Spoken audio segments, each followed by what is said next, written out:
Getting up in front of a crowd to make a speech, it can be scary, but with a few tips, you can overcome that fear and deliver a great speech. Joining us with more public speaking tips is expert Tom Fox.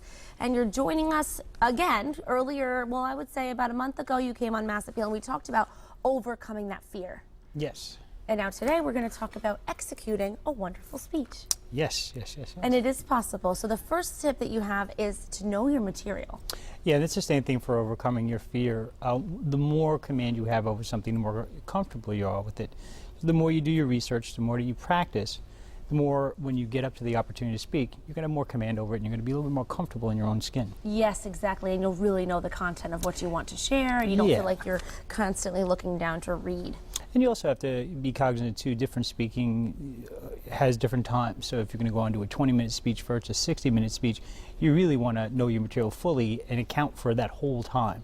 So you don't want to finish a 60-minute speech in 20 minutes. It gives you a lot of time to fill. Yeah, it does. It does. Yes, if you don't know how to tap dance, then it might be a little hard. Yes. Let's talk about how you should dress when you're giving a public speech or just getting up in front of a crowd.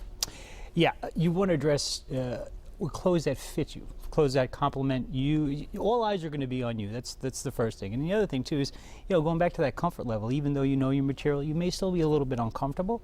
But the more professional that you appear, the more comfortable you're going to feel. We all feel different when you're dressed very nice today, so you're a little more comfortable. More comfortable. Well, thank you, Tom. You as well. You want to feel professional. You want to feel like you're dressing the part, and also to know the crowd that you'll be in front of. You want to dress to make sure that you fit. Absolutely. If you're speaking to a group of CEOs, you don't want to show up in a pair of baggy jeans and a sweatshirt. They're just not going to dig that. No, they're not going to dig that. Right. Well, maybe they will, but let's just err on the side of caution. On the side of caution. And assume that they won't. Yeah. Relax and enjoy. I know that's hard because I know I years ago was very, very nervous and it was impossible for me to relax and enjoy.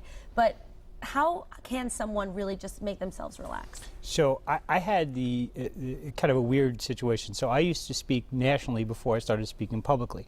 So in my mind, I'm never going to see you people again. So I would just get up there and do what I had to do. We got very comfortable with the fact that, hey, listen, a speech is a speech. People, ultimately, at the end of the day, they remember how you made them feel. They're not going to remember that you missed a word or you flubbed something here. They're going to say, wow, this person was engaging. They knew their material.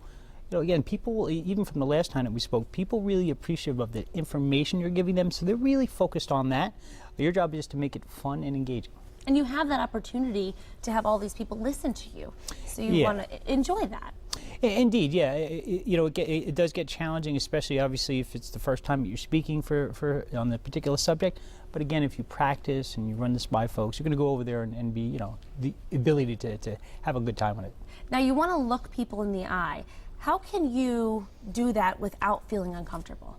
Well, I always encourage people to have notes, but not laborious notes, bullet points, something you can quickly look down, glance at, and then get back to your audience, because you want to engage the people. That is the engaging aspect. I find it difficult when people are, they do a speaking engagement, they're looking down the whole time. You don't know what's going on. Meet people in the eye. That's the way people that build trust. They see what's, it's more impactful, your messaging. And again, look around the room, not just on one person.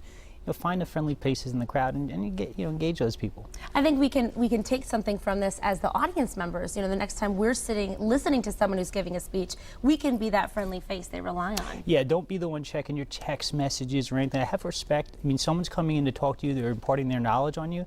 So at the very least, have a little respect for their career and what they've done, so you can really get the most impact out of it. And smile and let them know that you're listening and you enjoy listening to them. Yes, don't sleep. That hurts my feelings. Yeah, don't sleep. Don't sleep. No, I know that it's sometimes we have to catch every second we can get, but no, that's not the time. That's not the time.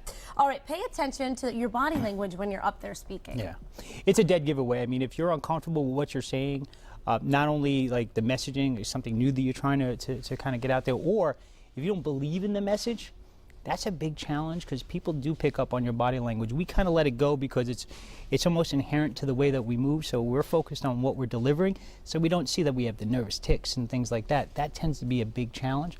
But you want to pay attention to that, because the moment your audience starts to figure out you don't believe in what you're saying, they're not going to believe in what you're saying at all. Right, so confidence. Yeah, confidence, and believe in your message too. I mean, if I'm not comfortable on a subject, I just don't talk about it, simply because it's not something I'm good at. There are other people that are better suited for that. Right. There's no shame in that. You may not be able to speak on everything. Speak on the things that you're good at and the things that you're passionate about. And then you're bound to succeed. Thank you so much, Absolutely. Tom, for joining us. Great to have you here, as always. Thank you.